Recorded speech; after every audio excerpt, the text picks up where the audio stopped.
కడప నగరంలో సంచలనం సృష్టించిన పెద్ద దస్తగిరి హత్య కేసు రాజకీయ మలుపు తిరుగుతోంది. ఈ నెల 6వ తేదీ ఉదయం రిమ్స్ ఆసుపత్రి ప్రాంగణంలో దస్తగిరిని దుండగులు దారుణంగా హత్య చేశారు. ఈ కేసులో ఇప్పటికే 11 మంది నిందితులను పోలీసులు అరెస్టు చేశారు. తన భర్తకు ఎవరితోనూ విభేదాలు లేవని, ఆస్తులపై జరుగుతున్న ప్రచారం అసత్యమని భార్య రమణమ్మ ఖండించారు. ఈ హత్యకు వైసీపీ పార్టీకి ఎలాంటి సంబంధం లేదని స్పష్టం చేశారు. తన భర్తను చంపింది ఎవరైనా సరే కఠినంగా శిక్షించాలని డిమాండ్ చేస్తున్న రమణమ్మతో మా కడప ప్రతినిధి రాజు ఫేస్ టు ఫేస్.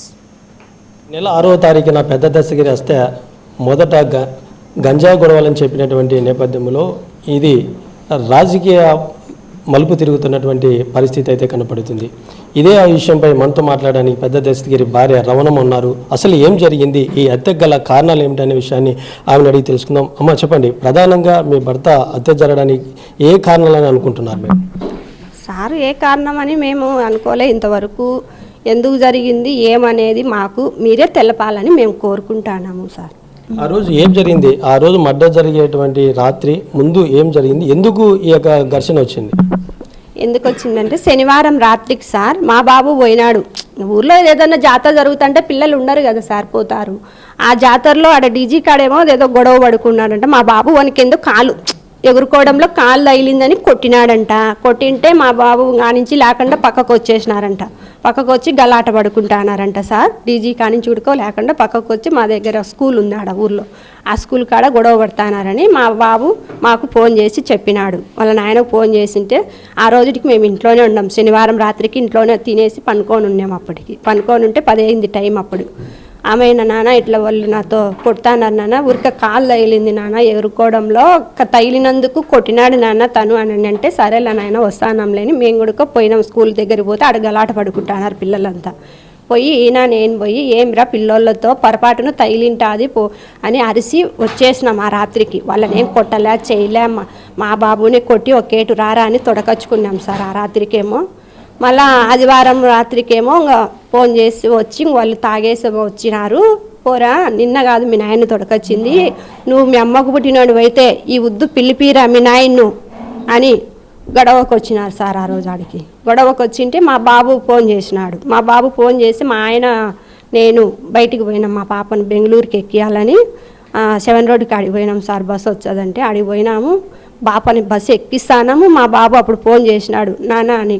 ఏనాయన అంటే ఇట్లా వాళ్ళు ఇట్లా మాట్లాడుతున్నారు నాన్న, మీ అమ్మ పుట్టినోడు అయితే ఈ బుద్ధు పిలిపిరా అని నన్ను అడుగుతున్నారు నాన్న, వీడున్నాను ఇన్నే వాళ్ళు ఉండారు నాన్న, నాతో గొడవ పడుతున్నారు అని చెప్పినాడు మా బాబు. ఫోన్ చేసి చెప్తే సరేలే నాయన వస్తానంలే మేము మాట్లాడతాంలే అని పోయినాము దగ్గరికి. ఆడ ఉన్నారు స్కూల్ కాడ ఉన్నారు. పోయినాము. ఏందిరా నీ కథ అని మీదికి వస్తాన్నారు సార్. మీదికి వస్తా అంటే ఇంకా నుంచి గలాట పడుకుంటా మా ఇంటి దగ్గరికి వచ్చేసినాం సార్. వచ్చినాము. తన దగ్గర ఫోన్ ఉండింది. ఫోన్ తీసుకొని మళ్ళీ వాళ్ళకు వాడు నీకు 10 నిమిషాలే టైం చూసుకొని 10 నిమిషాలే టైం అని చిటికేస్తా చెప్తా అన్నాడు సార్. వాడు అప్పటికి కూడా చిటికేస్తా చెప్తా అంటే అప్పటికి ఇంకా వాళ్ళు వచ్చి మళ్ళా పన్నారు సార్. సూటర్లలో వచ్చినారు వాళ్ళంతా. సూటర్లలో వచ్చి రాలిరని కథలని కత్తులతో తీసుకొని రాడ్లు తీసుకొని రాళ్ళు వేసేవాళ్ళు రాడ్లు, కత్తులతో ఎంపలాడాలు, కత్తులు రాడ్లతో ఎంపలాడినారు సార్. ఆ చుట్టుపక్కల వాళ్ళు వచ్చిన వాళ్ళని ఉడక ఎడిపిన వస్తే వాళ్ళని ఉడక కొట్టేసినారు. తలకాలు బోల కొట్టినారు, కత్తులతో పొడిచినారు వాళ్ళని ఉడక. ఒక పెద్ద ఆమెకు నడుములు ఎరగొట్టేసినారు. ఆడికి కలబడినాం సార్. కలబడి ఇంకా లాస్ట్కి పోలీసు వాళ్ళకి ఫోన్ చేసినాం. ఫోన్ చేసేటప్పుడు తప్పించుకొని పారిపోయినారు. వాళ్ళు ఏమో ఆడలేకుండా పారిపోయినారు. మళ్ళీ ఫోన్ చేసిన 1 గంటకేమో వచ్చినారు. అంబులెన్స్కి ఫోన్ చేసినాం. మా వాళ్ళకందరికి దెబ్బలు తగిలినాయి కదా, వాళ్ళకి చూపించాలి కదా అని, మా బాధ్యతే కదా వాళ్ళకు, మన కోసరం వచ్చి వాళ్ళు దెబ్బలు తిన్నారు కదా అని ఆమె అంబులెన్స్కి ఫోన్ చేసి 1 గంట టైం పట్టింది. అంబులెన్స్లో ఆ పోలీసు వాళ్ళు వచ్చేదలకే వచ్చినారు. మా వాళ్ళని అందరినీ ఎందుకు ఏం జరిగిందో అని వాళ్ళకు కూడా ఇట్లనే చెప్పినాము ఆ పోలీసు వాళ్ళకు. సరేలే అన్నారు. ఆమె అంబులెన్స్లో మా వాళ్ళని ఎక్కించినారు. వాళ్ళు పోతానే వాళ్ళు పోయిన చేపటికి మళ్ళీ పోలీసు వాళ్ళు మీరు కూడా పోయి కేసు పెట్టుకోండి అని చెప్పింటే మా వాళ్ళు పోయినారు సార్. కేసు పెడదామని పోయినారు.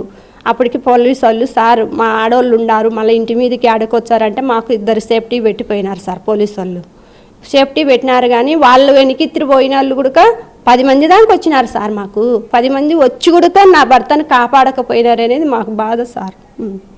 ప్రధానంగా కూడా మీరు హత్య చేశారని చెప్తున్నారు. హత్య చేయడానికి వాళ్ళు స్థానికేతరులా లేకపోతే బయట నుంచి వచ్చిన వ్యక్తుల, వాళ్ళు ప్రధానంగా ఎంతమంది మీ భర్తను హత్య చేశారు? అంటే అప్పటి టైంలో నేను లేను కదా సార్, ఆడ ఎంతమంది ఉన్నింది గుడుక హత్య జరిగే కాడ నేను చూడలేదు కదా ఎంతమంది ఉన్నింది. మేము ఇళ్ళ కాడ ఉన్నాం, ఇట్లా చేసినారని మాకు ఫోన్లు చేసి చెప్పినారు. ఇప్పటి వరకు మీకు ఉన్నటువంటి సమాచారం ఎవరు దాడి చేశారు? ఇప్పటికే పోలీసులు అయితే కొంతమందిని 11 మందిని అదుపులోకి తీసుకున్నామని చెప్తున్నారు. ఈ 11 మందిలో మీ భర్తను హత్య చేసినటువంటి వారు ఉన్నారా?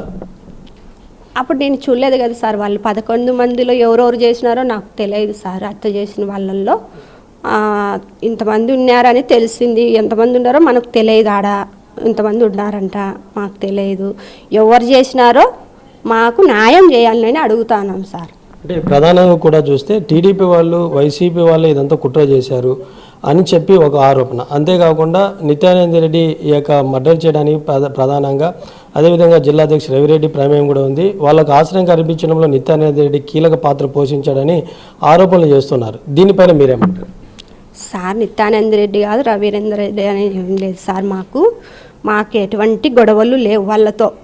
కానీ ఎవరు చేపించినారో మాకు కూడా తెలియదు ఇంతవరకు. కానీ ఆ చేపించిన వాళ్ళు ఎంతటి వాళ్ళనైనా కానీ పట్టుకొని వాళ్ళకి శిక్ష పడేటట్టుగా చేయమని మేము వేడుకుంటున్నాం అంతే. ప్రధానంగా మీ భర్త రియల్ ఎస్టేట్ వ్యాపారం చేస్తున్నాడని చెప్పి చెప్తున్నారు. ఒక సాధారణ వ్యక్తి రియల్ ఎస్టేట్ చెప్తే కోట్ల రూపాయలు ఆస్తులు ఉన్నాయని చెప్పి చెప్తున్నారు.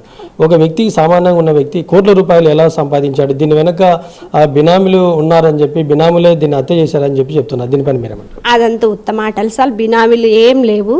మా భర్త 30 ఏళ్ళ నుంచి సంపాదించుకుంటున్నాడు సార్.